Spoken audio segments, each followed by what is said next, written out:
देशतारिणे वाञ्छकल्पतरुभ्यश्च कृपा सिन्धुभ्य एव च पतितानां पावनेभ्यो वैष्णवेभ्यो नमो नमः। जय श्री कृष्ण चैतन्य प्रभु नित्यानंद श्री अद्वैत गदाधर श्रीवासादि गौर भक्त वृंद। हरे कृष्ण कृष्ण कृष्ण हरे हरे, हरे Ram Ram Ram Hare Hare. Okay, so we are revising the first chapter now. Last time we were doing the third section of the first chapter. So the first section, who remembers what is the first section of the first chapter? There are 5 sections in the first chapter. The first section is Dhritarashtra's doubt. Wonderful. Second section is Duryodhana's duplicity and diplomacy. yes, diplomacy. Wonderful. Third one is Signs of victory for the signs of Pandavas. yes. So that is from verse number 14 to 20. So that's what we were discussing last time. So in this very first verse, 14th verse only, we see the signs of victory, a few of the signs. So if we go to verse number 14, the word Madhava here, that means husband of the goddess of fortune. So wherever there is husband of goddess, there has to be fortune, there has to be victory. And then the another word here is the Divyam Chakshush, Divyam Shankho. So the conch shells blowed by Krishna and Arjuna, they are called transcendental conch shells. They are not ordinary conch shells. How we saw in the previous verses, everybody is blowing, not previous verses, now we will see later on how all the conch shells are being blowed. But Arjuna and Krishna's conch shells are called Divya Shankho. And then in the purport, we see the third sign of victory. That is, Prabhupada is telling the chariot driven by Arjuna was gifted to him by Agni, the fire god. It was a very special chariot. It was capable of conquering all sides over the 3 worlds. So his chariot was also very special.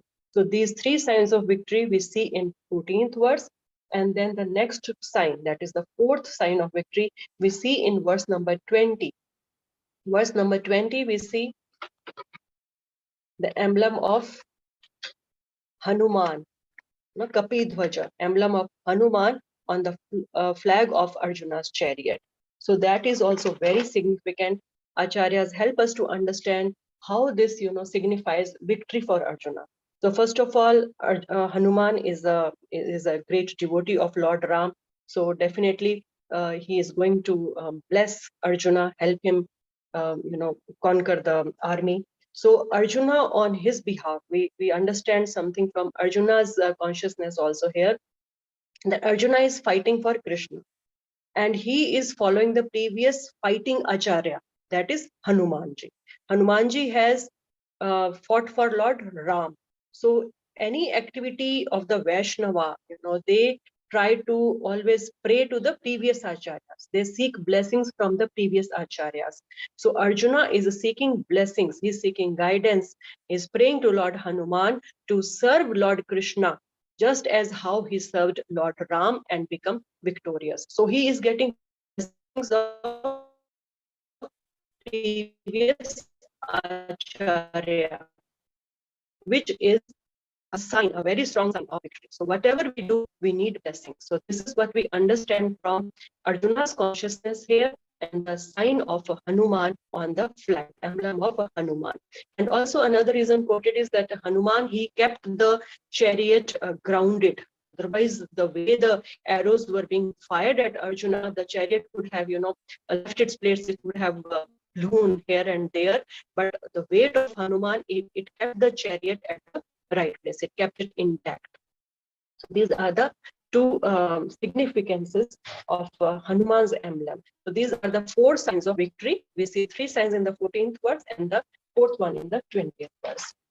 And then we also saw here how all the conch shells are being blown. Verse number 12 to 19, we saw different conch shells being blown. 17 to 18, there are other people's conch shells. And 15 to 16, again blown by various personalities, Krishna and Arjuna, Bhima, Yudhishthira, Nakula, Sahadev. So from 15 to 16, we see Pandavas and Krishna, and then Later on, 17 to 18, we see other people's conch shells blown. And before that, Bhishma Dev also blew his conch shell in verse number 12 to 13.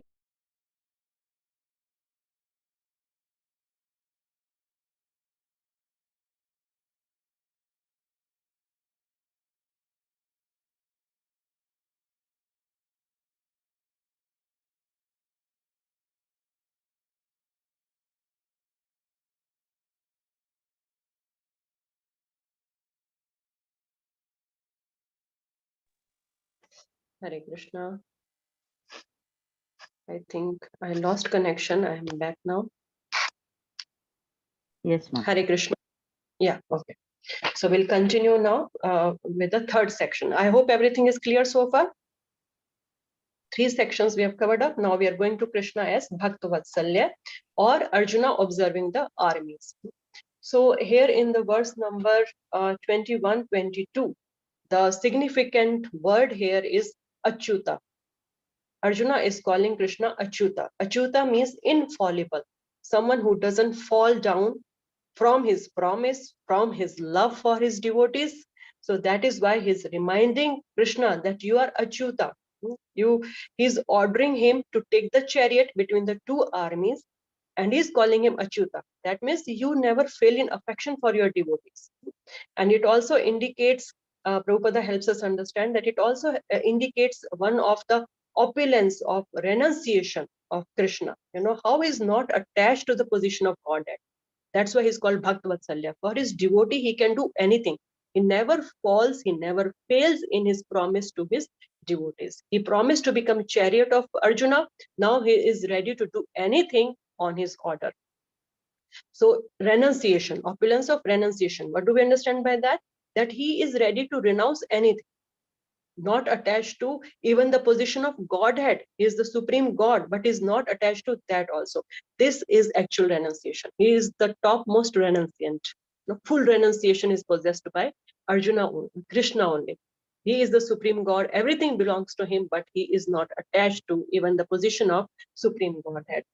So, so he is called Achyuta because he doesn't fail in his affection for his devotees. He doesn't fail in keeping his promise to his devotees. And Arjuna here is now ordering Krishna to take the chariot in between the 2 armies.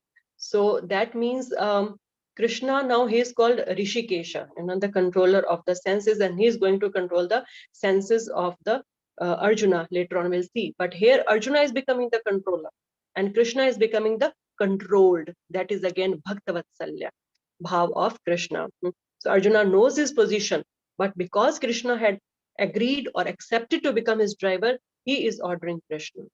So that's it about it, I think. So we understood, from this verse when we were studying this chapter in detail, that how becoming servant of Krishna is different from becoming servant of other people. So if we serve Krishna, it is going to definitely benefit us in all the possible ways. It has got permanent results, but temporary services, one mistake, everything is gone. We do everything for somebody, but one time we are not able to serve them, help them, everything becomes a zero. But that is not the case with Krishna. So outcome of serving the material master is very uncertain, but Krishna definitely gives us assurance that you serve me, whatever devotional service you do to me, I will repay you in multifold. So that's what Arjuna was, being a devotee of Krishna, and now Krishna here is repaying that, his returning that service to his devotees. He loves to serve his devotees. Verse number 21, 22 was that, and now 20 to 23. 23 verse, the word durbuddhir here. The translation is, let me see those who have come here to fight, wishing to please the evil-minded son of Dhritarashtra. So now he's telling, take the chariot. I want to see the people who have come here to fight to please the evil-minded son of Duryodhan. Sorry, Dhritarashtra. So the word here is durbuddhir. Durbuddhir is evil-minded. This is a very specific word. Prabhupada helps us to understand that durbuddhir means A person who wants to usurp others' property, he is Durbuddhi. Kauravas didn't want to give even 5 villages to the Pandavas. They wanted to usurp everything. That is Durbuddhi. So that's why he's calling Durbuddhir. I want to see who is there on that side of Durbuddhi people. So we understand that we have to be satisfied with what Krishna gives us as prasadam. Everything belongs to him. We should not try to usurp things unwantedly. Everything belongs to Krishna. Whatever is in our quota, we should accept that and use it in Krishna's service. Then we are not Durbuddhi. So all these things, whatever we are reading about Dhritarashtra, Duryodhan, Kauravas, we should not just understand that, oh, they were so bad. They were so bad. They were so controlling. They were so dominating. They were so diplomatic. The point here is Krishna is trying to help us. Prabhupada is trying to help us to understand, to check in ourselves. Do we also have that mentality?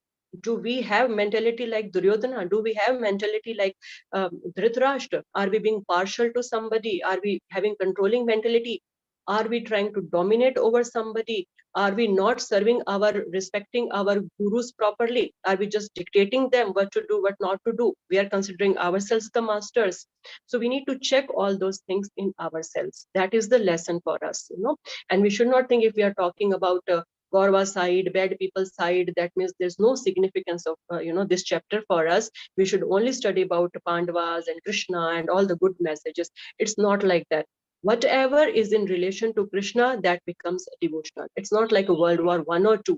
Here Krishna is there. Krishna is using everybody as an instrument to help the devotees and give the message to all the people in the universe for times to come. So it's a very important chapter for us to understand, because it helps in our purification.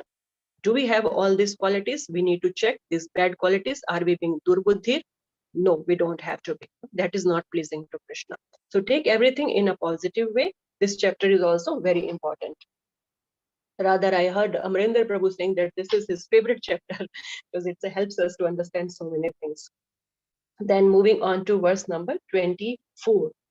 24 and 25, now we see Sanjaya said, Sanjaya is talking here, O descendant of Bharata, having thus been addressed by Arjuna, Lord Krishna drew up the fine chariot in the midst of the armies of both the parties.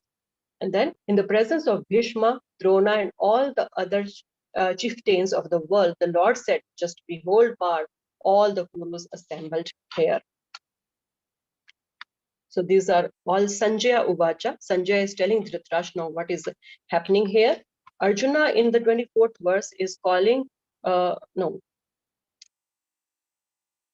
this word here, Gudakesha. That is the word used for Arjuna, and the word Rishikesha is the word used for Krishna. So Krishna is addressed as Rishikesha because I just now told, because he is the master of senses. And now he is going to control Arjuna's senses and make him play a role on the battlefield of Kurukshetra so that Bhagavad Gita can be spoken. That is Krishna's plan. So Rishikesha is a very specific word here. Then Gudakesha, that is the word for Arjuna. That means one who conquers sleep. Another word for sleep we understand is ignorance. So because of Krishna's association, Arjuna was now out of ignorance. And he would practice, also he had conquered sleep in the material sense also. He would practice archery at night also. He was not conquered by ignorance or by sleep. He had conquered both of them.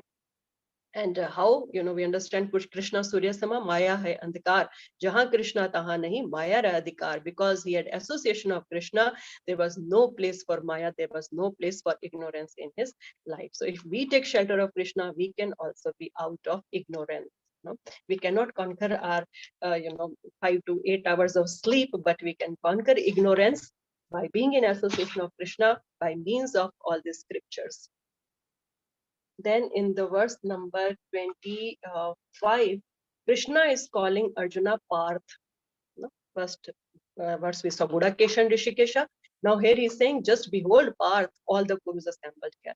So Parth here is using, because he is reminding Arjuna that you are my close relative. You are Pritha's son, my auntie Kunti's son.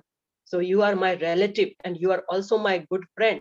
And are you not going to fight according to my plan? Are you not going to act as per my plan? That's not good. So using the word Parth, that Parth, we are very closely related. Just do what I am telling you. No, you have to go as per my plan. Verse number 26 and 27. Here Arjuna now sees all kinds of relatives. Arjuna saw different grades of friends, relatives, and he became overwhelmed with compassion and spoke thus. So from the verse number 27, we also see Arjuna's 4 reasons for not fighting. That section will start now. So he will observe the armies on both the sides and then he will quote the reasons for not fighting. In verse number 26, 27, we see he's talking about Pitran. Pitran means fathers.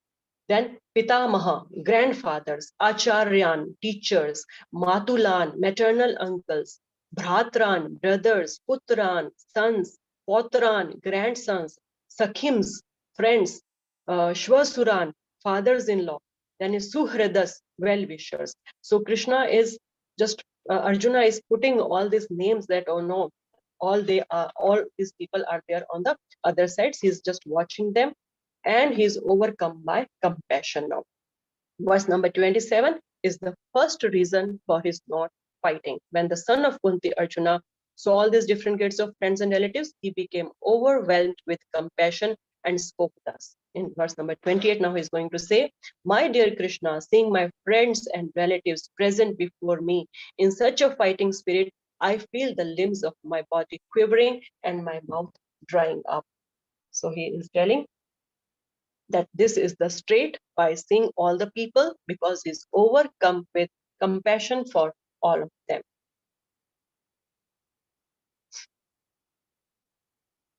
Verse number 29 then. Okay, one word here in verse number 28 is Swajanam. Swajanam, is like my people. So here we see difference between Arjuna and Dhritarashtra.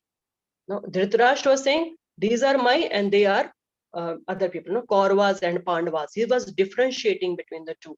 But now Arjuna is calling the other side people also my people, Swajanam. They are all mine. He was unlike Dhritarashtra. He felt compassion even for the people, for the soldiers on the opposite party. He was not differentiating between his people and the Kauravas people. So this shows that Arjuna, he was very compassionate and he was not partial like Dhritarashtra. Then verse number 29.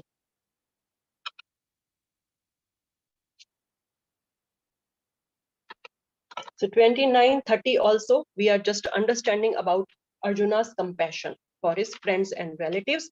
My whole body is trembling, my hair is standing on end, my Gandiva is slipping from my hand, my skin is burning. So these are all due to his compassion for everybody on the field there. I'm now unable to stand here any longer. I'm forgiving myself and my mind is reeling. I see only causes of misfortune. O Krishna, killer of the Keshi demon. So verse number 30, we can just talk about the word here, nimitani.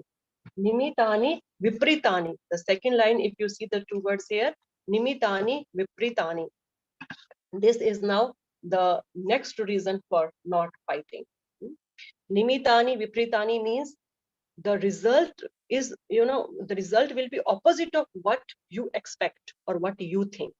So he is saying that whatever will happen, even if we win, I see only causes of misfortune. Even if we win, it will be of no enjoyment, no benefit for me. So this is the second reason, that there will be no enjoyment, even if we win. Why? Because all the people with whom I would want to enjoy, with whom I would want to rule, with I would want to show off my opulence to, they will be gone. Then what's the point in winning? No enjoyment left. That's our mentality. That's the nature of the material world. Everyone is thinking, I'll be happy, even if we are happy, we want to show it to people. Then we think that, we are really happy. We earn money, we have a house, we have family, etc. That we can show to people around us. So, but it never happens. Happiness then is never reached. So Arjuna is failing to understand that here. He's just thinking that if he will show this opulence to people, if he will able to live a comfortable, happy life with his people, then only he will enjoy. So that is our mentality also. We should not have that mentality. So nimitani vipritani means expecting the result opposite to one's plan, opposite to one's wish. So that is no enjoyment, even if victorious. Now, this will go on till verse number 37 is talking about this now. 31, I do not see how any good can come from killing my own kinsmen in this battle, nor can I, my dear Krishna, desire any subsequent victory, kingdom, or happiness. So he's talking then 32 to 35 also, he's talking about the same things. Oh, what avail to us are a kingdom, happiness, or even life itself, when all those for whom we may desire them are now arrayed on this battlefield. O Madhusudan, when teachers, fathers, sons, grandfathers, maternal uncles, fathers-in-law, brothers-in-law, other relatives are ready to give up their lives and properties and are standing before me, why should I wish to kill them, even though they might otherwise kill me? O maintainer of all living entities, I am not prepared to fight with them, even in exchange for the three worlds, let alone this earth. What pleasure will we derive from killing the sons of Dhritarashtra? So this is 31 to 35, 32 to 35 I read. Then 36 again, sin will overcome. Okay, so now the fear of sin starts. So this is the third reason for him to not fight. Sinful reaction he will talk about. He will talk about in a few verses going ahead about the sinful reaction. So far we did two reasons of not fighting. The first reason was compassion for everybody, and we saw the different symptoms in his body which he was exhibiting due to the over compassion for everybody. Then we saw the second reason of not enjoyment. He will lose enjoyment even if he becomes victorious. Now the third reason he's quoting here is fear of sinful reactions.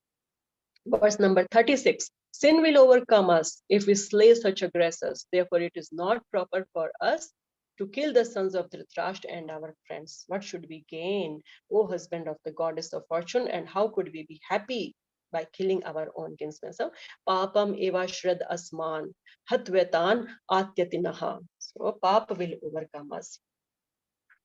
This is verse number 36. And in this verse, we understand about the 6 kinds of aggressors.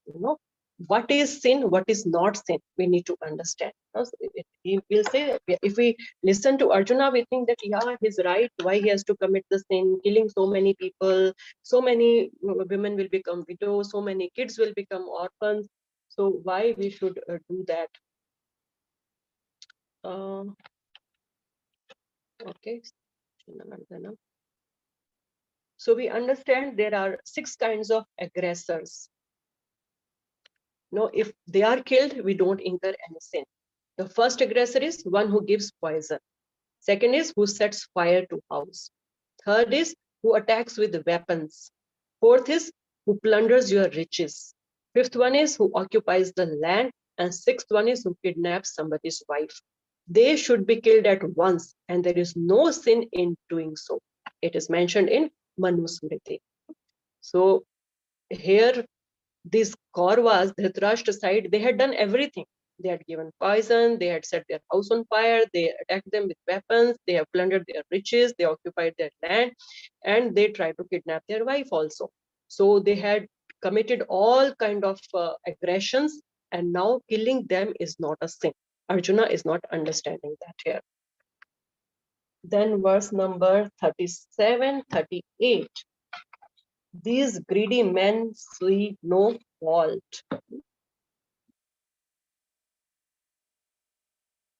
And Arjuna in the previous verse is calling Krishna Madhava, the husband of Lakshmi, the goddess of fortune, because he wanted him not to instigate a war that brings misfortune. So he's saying, Madhava, you are the goddess of fortune and you are instigating me to, for this fire which will bring misfortune. How can you do that? Verse number 37, 38.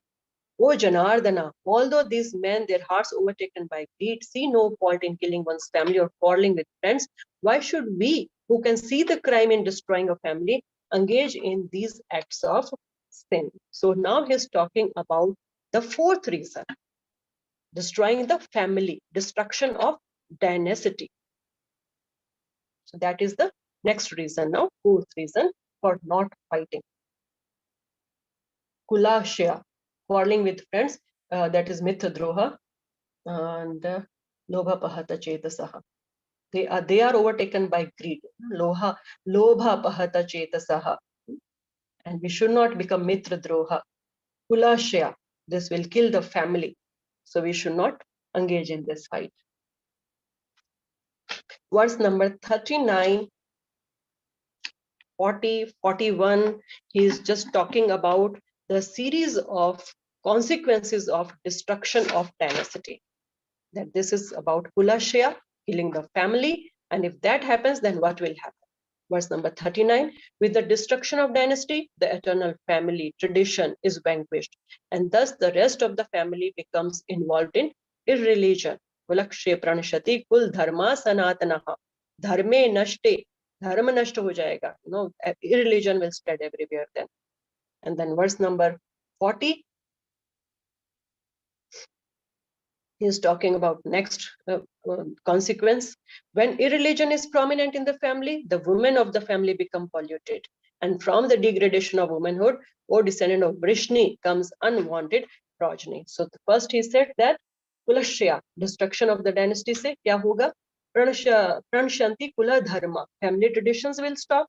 Then adharmo abhivayat yat, that means irreligion will increase. Then pradushanti kul istriya. Women will become polluted. And then Varna Shankara, unwanted progeny, will come into being. So these are the reasons he is quoting for not fighting.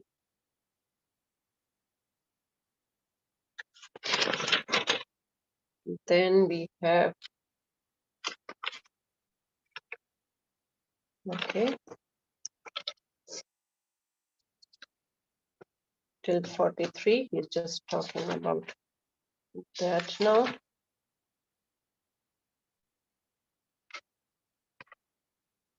O Krishna, maintainer of the people, I have heard by disciplic succession, verse number 43 I'm reading.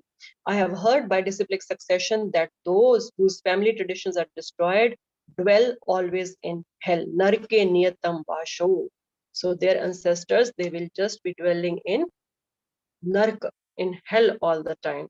There is a system in the Varnashrama institution by which before death one has to undergo the process of atonement for his sinful activities. So he's talking about that here now.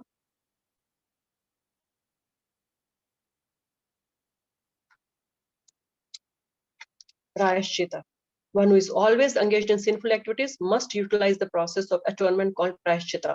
Without doing so, one surely will be transferred to hellish planets to undergo miserable lives as the result of sinful activities. So Arjuna is just basing his argument not on his personal experience, but on what he has heard from the authorities he is telling.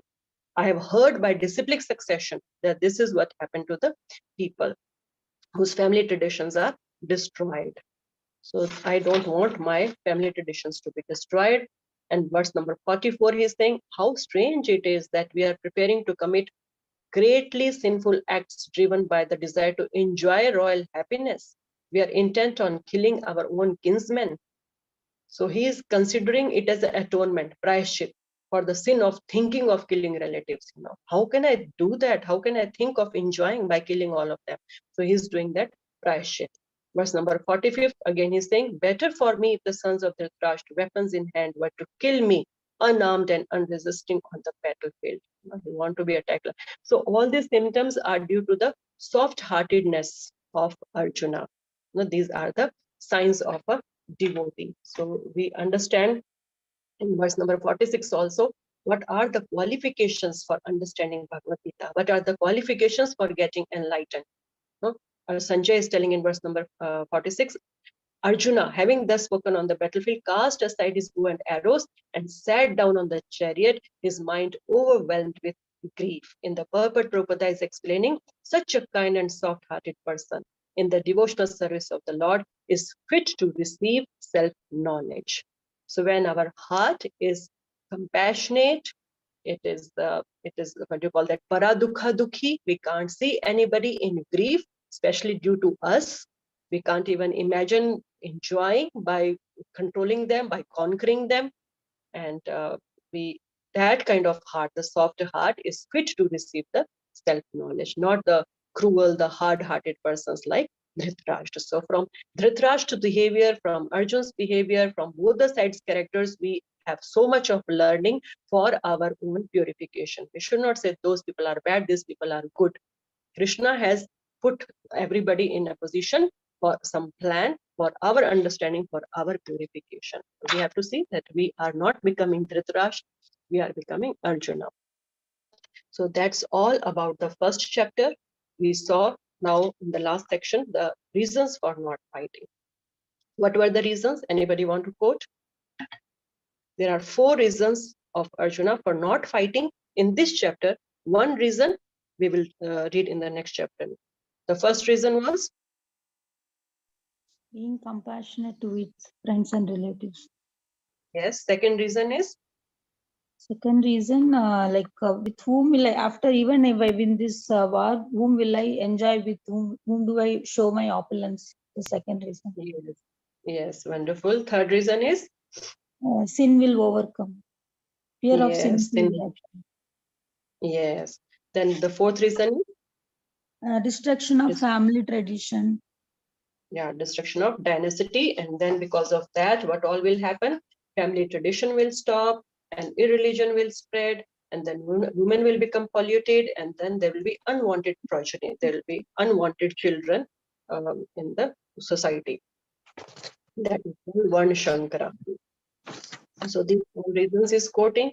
So in this chapter, we saw Duryodhana's Dhritarashtra's doubt, and then we saw the second part, Duryodhana's diplomacy, and we also learned there that how we have to focus on the darker side, how we have to be, be aware of the strength of our enemy to prepare ourselves to face that and conquer that. So enemy for Dhritarashtra here, I mean Duryodhan here is Pandavas, but for us the enemy is Maya. No, and enemy is within us also, our mind, unconquered mind. So we have to be always aware of the strength of our enemy. We have to, and we should not, think, oh, this is my mind only. If whatever it's telling me something good. Enemy necessarily is not outside; it is within us also. Unconquered mind. That's the greatest enemy. We will understand it later. So it's the greatest enemy. So we should be always aware of that. We should, understand, have an estimation of the strength, the power of this unconquered mind, and face it with equal force of intelligence we attain from the scriptures, our willingness, our enthusiasm, determination to fight with it. Then only we can control the mind. So we should be aware of the strength of our enemy. Then we understood about the signs of victory for the Pandavas in verse number 14 and 20. We did that. Then Krishna is Bhaktavatsalya.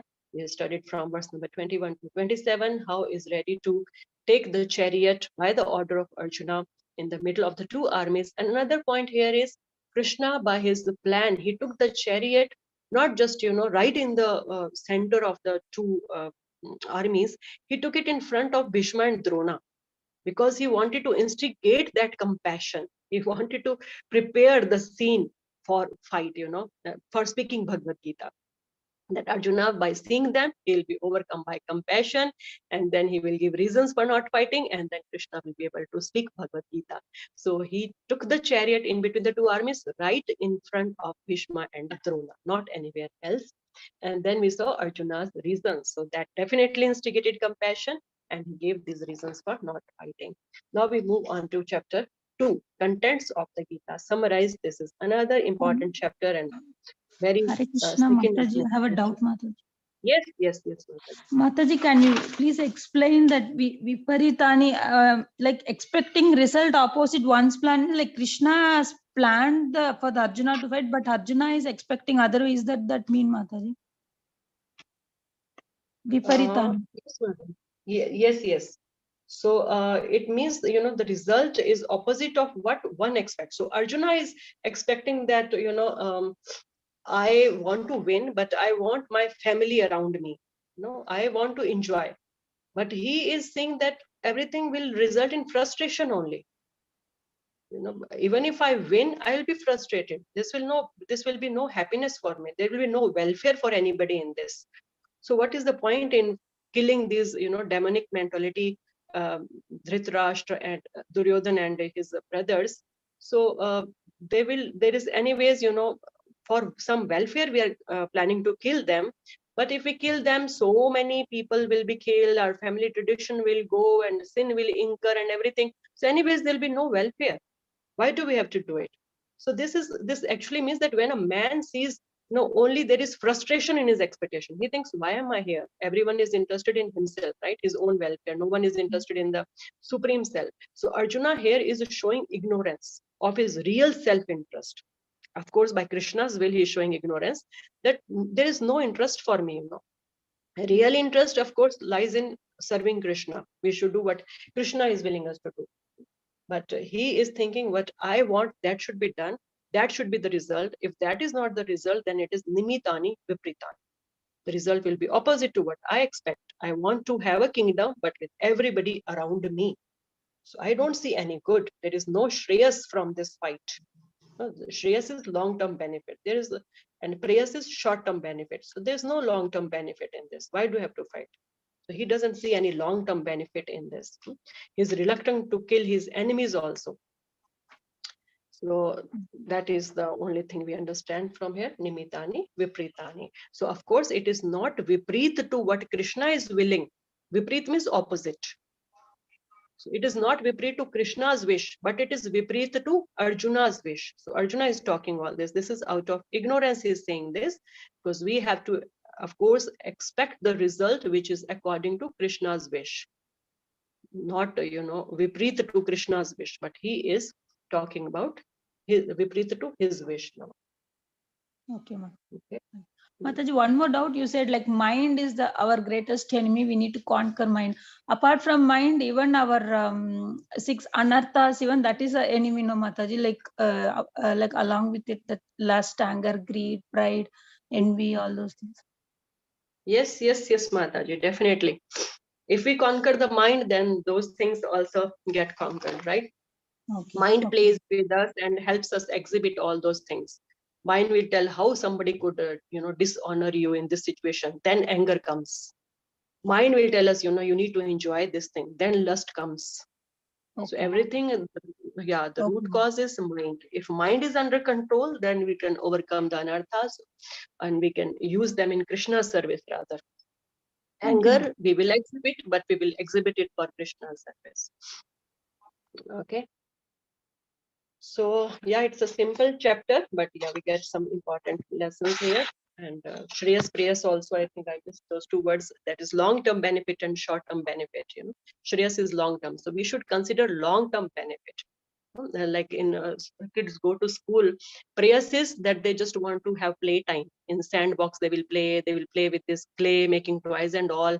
But they've gone to school for study. That is a Shreyas. So we have to see that, whatever we are doing, prayers is okay. We are getting short-term benefit, but our focus should be on Shreyas, long-term benefit. For that short-term benefit, we should not lose the long-term benefit. So Arjuna here is talking about short-term benefit, that we will no sin, we will win. Both the sides should be happy and everything. So that is just prayers. Shreyas is that, demonic should be killed and the divine should win. That is the Shreyas. Whatever activity we do, we should see that our focus is more on Shreyas, the long-term benefit. Whatever sadhana we are doing now, of course, we have prayers also. It helps us in our day-to-day activities, in calming us down, giving us the right knowledge, giving us the right guidance and everything. But Shreyas is more important for us. Why we are doing it? For our purification, so that we can become qualified to enter Golok Vrindavan, where we can serve the Lord with Radharani eternally. So Shreyas is more important for us in any activity. Chapter number 2, now we have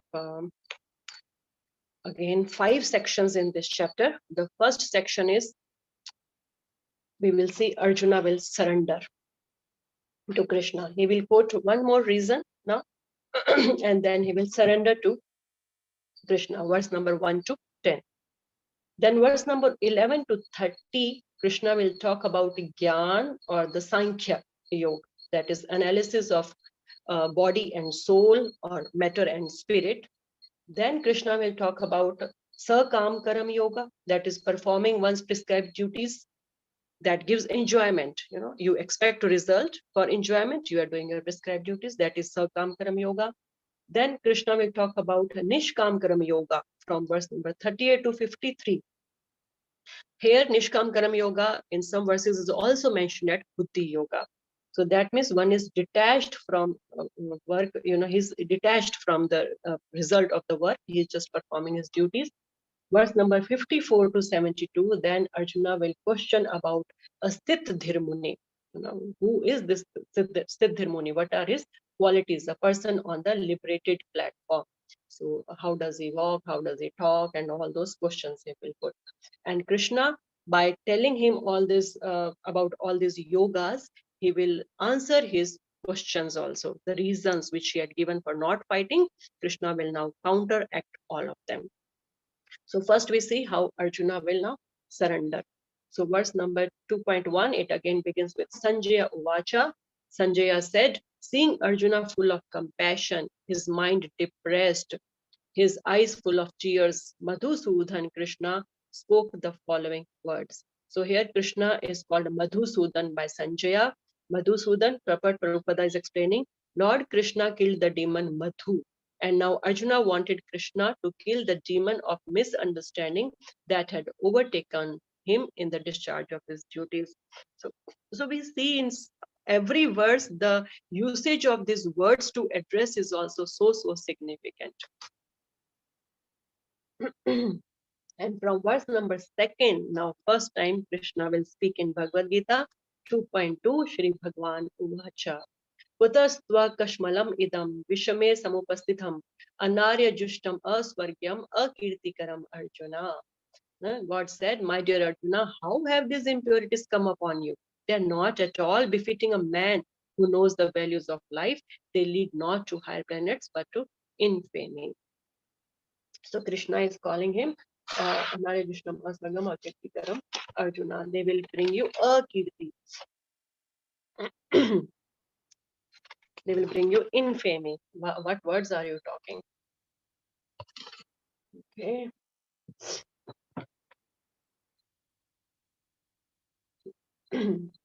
Verse number 2 and 3, we just see that Krishna is basically disapproving Arjuna's compassion. He is disapproving his compassion.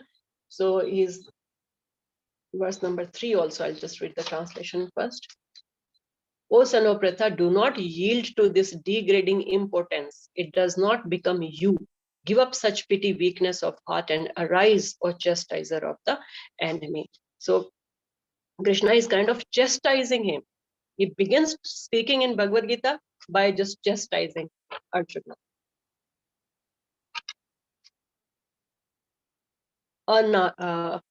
Anarya is using the word Anarya is the person in the verse number 2 only.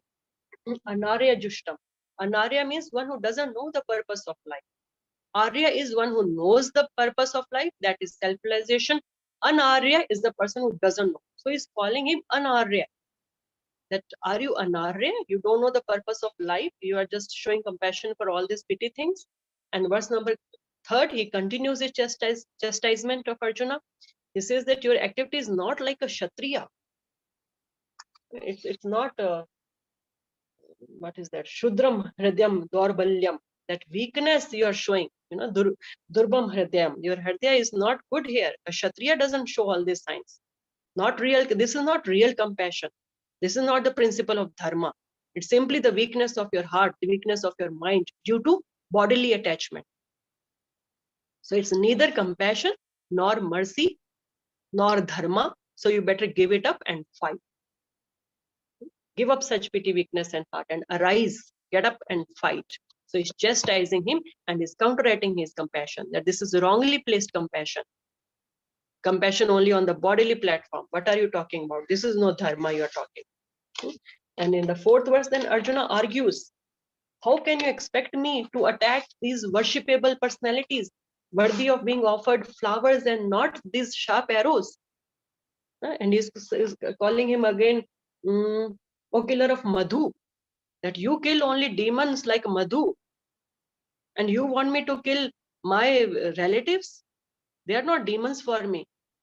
Bhishma Sudana, Drona Sudana, you want to be called like that? You are Madhusudana, I'll become Bhishma Sudana and Drona Sudana. How can you ask me to fight? So Arjuna is arguing with Krishna in the 4th verse. In the 5th verse again, Arjuna doesn't want to fight and kill these great souls, but is ready to go for begging to maintain the body and soul together. He's saying it would be better to live in this world by begging than to live at the cost of the lives of great souls who are my teachers. Even though desiring worldly gain, they are superiors. If they are killed, everything we enjoy will be tainted with blood. So he's just arguing with Krishna here that no, I don't want to do it. And now in next verse, he's giving the next reason, the 5th reason, that is indecision. The 5th reason is indecision. That okay, I don't know what to do now. What is dharma? What is adharma? What I have to do? What not do? I can't decide anything. So nor do we know which is better, conquering them or being conquered by them. If we kill the sons of Dhritarashtra, we should not care to live. Yet they are now standing before us on the battlefield. What do we do? Should we run from the field or should we face them? I don't know. So in verse number 7, then Arjuna surrenders to Krishna. I am afflicted with dosha. Karpanya dosha. Dosha means fault. Karpanya means miserliness. So I am afflicted with dosha of miserliness. Prachami tvam dharma samudacheta. I ask you, being confused about my duty. Dharam samudacheta. What is my dharam? I don't know.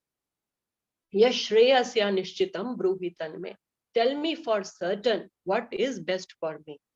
Shishyasteham shadi mam tvam prapanam. Now I am your disciple and a soul surrendered unto you. Please instruct me. So now the roles switches here. From friends they become guru and disciple. So verse number 8. Again, then he's saying, I can find no means. I can find no means to drive away this grief which is drying up my senses. I will not be able to dispel it even if I win a prosperous, unrivaled kingdom on earth with sovereignty like the demigods in heaven. So again, he's just saying that I don't know what to do. I cannot find any means. Rajyam Suranam, kingdom of demigods also, I don't want. So, verse number 9 then, Sanjaya Uvacha again. Having spoken thus, Arjuna, chastiser of enemies, told Krishna, Govinda, I shall not fight, and fell silent. Prabhupada is telling the feelings of Dhritarashtra. Dhritarashtra must have been very glad to understand that Arjuna was not going to fight and was instead leaving the battlefield for the begging profession. But Sanjaya disappointed him again in relating that Arjuna was competent to kill his enemies, Parantapa. He used the word for Arjuna here, Parantapa. So he is competent to kill his enemies. So don't think that he will not fight. It's just for the time being, he's feeling like this. He would soon be free from this false lamentation and he will get up and he will fight. He will kill his enemies.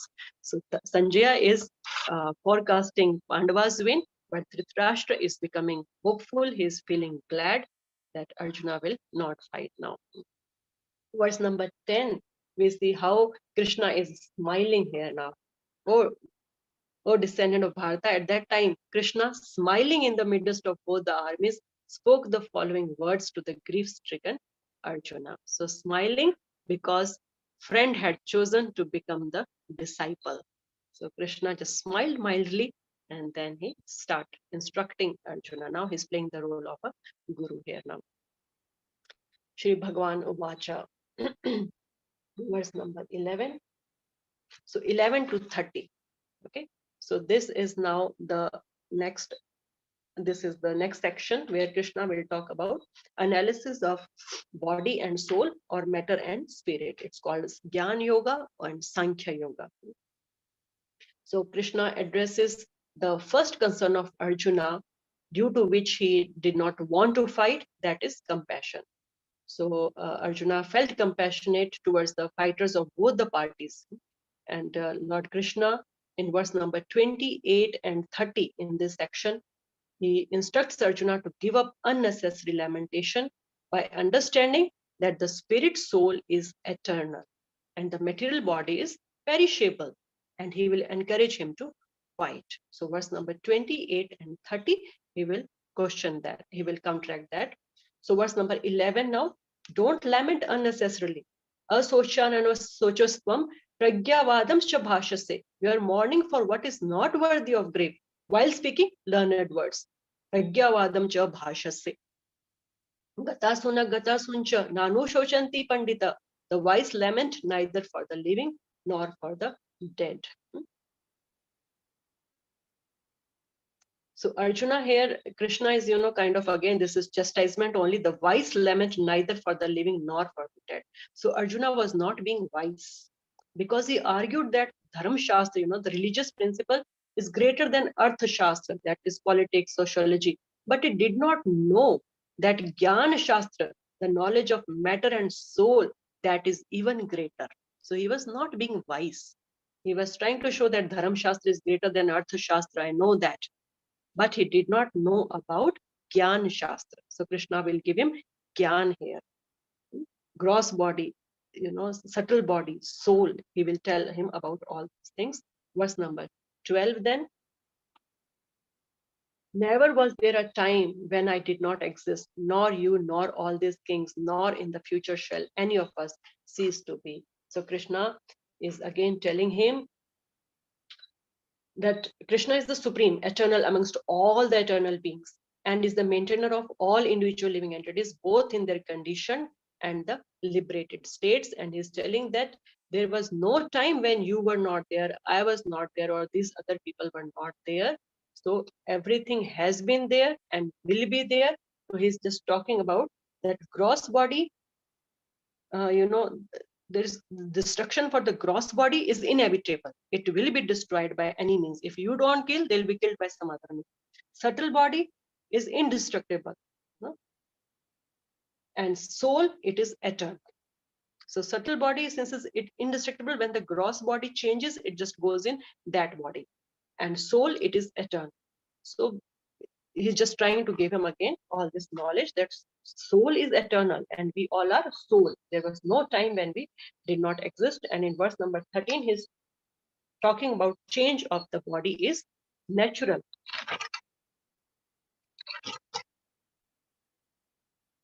This is a very popular verse.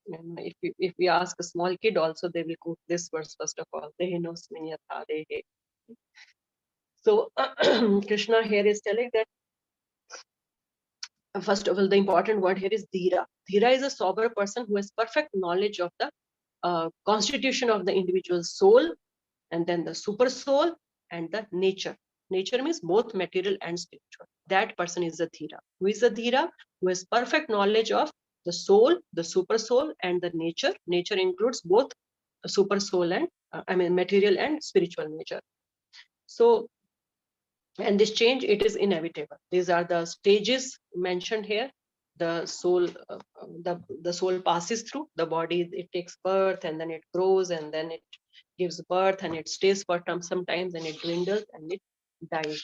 But the soul never changes. Soul just passes from one type of body to another body, and after this body, it will enter the next body. And verse number 14 now. Verse number 14, Krishna is telling, tolerate the temporary dualities. This body will keep changing, and things associated with this body also will keep changing. You have to tolerate that.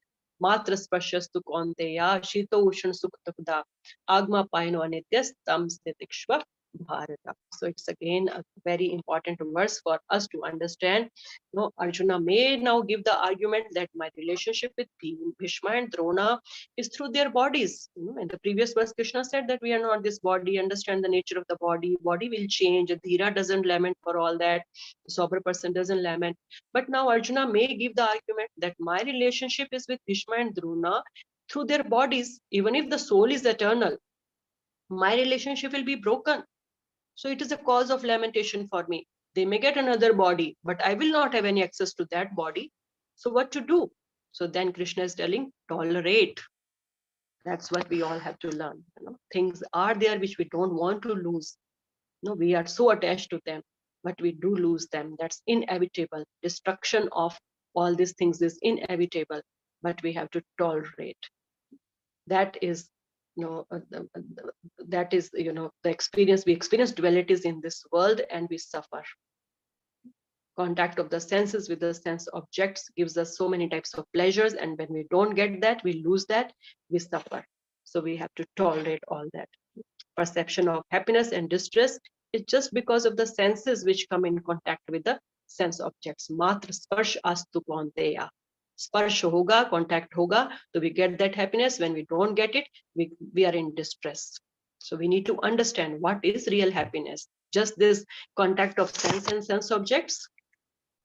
We are conditioned due to our so many previous experiences in so many previous lives. We think this is honor, this is dishonor, this is victory, this is defeat, this is happiness, this is distress. These are all on the material platform. We have to learn to tolerate all this. This is all temporary, anityas, like winter and summer. Shito, Ushan, Sukh, Dukkha. Sukh, Dukha are like winter and summer. They will keep coming and going. So Krishna says, everyone who takes birth, they have to die. All this in material world is temporary, and the perception of this happiness and distress, it is due to the perception of senses and the mind. So one should learn to tolerate. That is the only solution for all this. We have to understand the gyan behind it, and then we have to tolerate it. That is the lesson for us. Verse number 15, then he tells, if one tolerates, what's going to be the benefit then?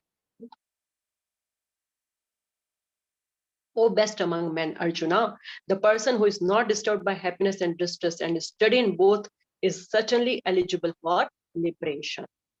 That is the benefit for such a person. Prabhupada also helps us to understand that how by tolerating different situations, by tolerating, in our family also, people don't want us to practice Krishna consciousness. Sometimes not all the devotees have favorable association at their home itself, what to speak of outside. But we have to keep tolerating that. We should not give up our duty. Shreyas, the long-term benefit we have to see, but by not disturbing, of course, the people around us. They are at different manovriti. We are having, this manovriti. They are having different consciousness. We have to understand that also. By not disturbing them, rather, by helping them in some positive way, we have to keep doing our duty, not just because there is some difficulty, there is some disturbance, unfavorable things, we just give it up. No, duty has to be performed despite the dualities. People call us good or bad, we get honored or dishonored, doesn't matter. We have to keep practicing what we are practicing. We have to keep doing our duties. Here we are just not talking about bhakti. So whatever duties we are doing, whether it gets us a good result, bad result, honor, dishonor, but we have to keep doing that by tolerating all these things for the pleasure of the Lord. That is bhakti. It's 9.5 already. So we are still on the first section only. Verse number now 16 to 16 onwards, Krishna will start telling about the qualities of bhakti, qualities of the soul. Sorry, bhakti is in my mind now. Verse number 15, equanimity is the eligibility for liberation, that we already spoke, that how if we are equal in all the situations, we are qualified to get liberated. Verse number 17, then Krishna is, 16, he is telling the seers of the truth. Those who are seers of the truth have concluded that of the non-existent, there is no endurance, and of the eternal, there is no change. This they have concluded by studying the nature of both. So again, he's talking about non-existent means the material body, and the eternal is the soul. So he's just talking about the difference between the two. The matter versus spirit is talking about that body changes every moment by the actions and reactions of the different cells, and the soul, it remains the same despite the change of the body and the mind also. And 17th, then he's telling the soul is indestructible, it's avinashi, and In 18th verse, again, he's talking about material bodies versus spirit soul. The material body is perishable. Antavanta ime deha. The material body ka ant hota hai. It's perishable. Nitya shoktaha sharirinaha. The embodied soul is eternal. That is nitya. Then is anashino aprameshyasa. The soul is indestructible and immeasurable. Tasmad yuddha siva bharata. Therefore, oh, descendant of Bharata, get up and fight. So he's comparing material body and spirit soul. And 19th verse is telling the soul does not kill or get killed. Nayam hanti na hanyate. The soul doesn't kill and it doesn't get killed. Verse number 20, again he's telling the soul never dies. No one can kill the soul. Verse number 21. 22, he's telling changing bodies is similar to changing the clothes.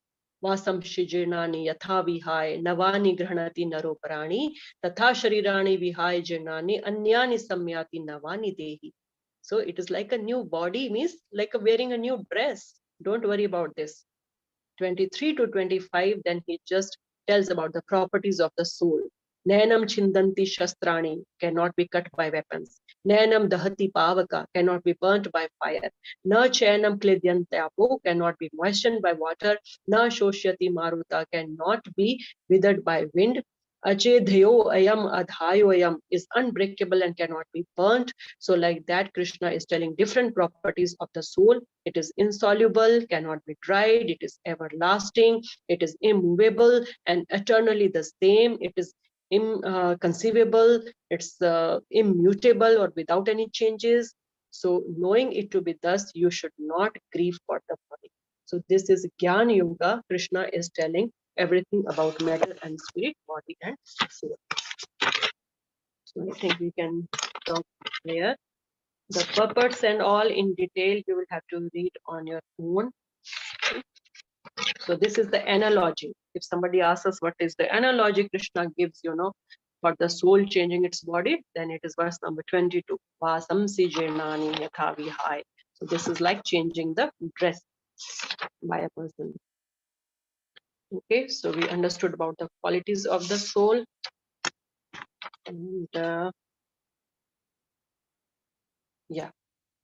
So from verse number 31, Krishna will start talking about the next section, that is Karam Kand. So we'll start it next time. Any questions, any doubts still here? So here we saw Krishna has answered, he's counteracted his compassion part here now. That don't be compassionate for this body. So he's talking about body and soul.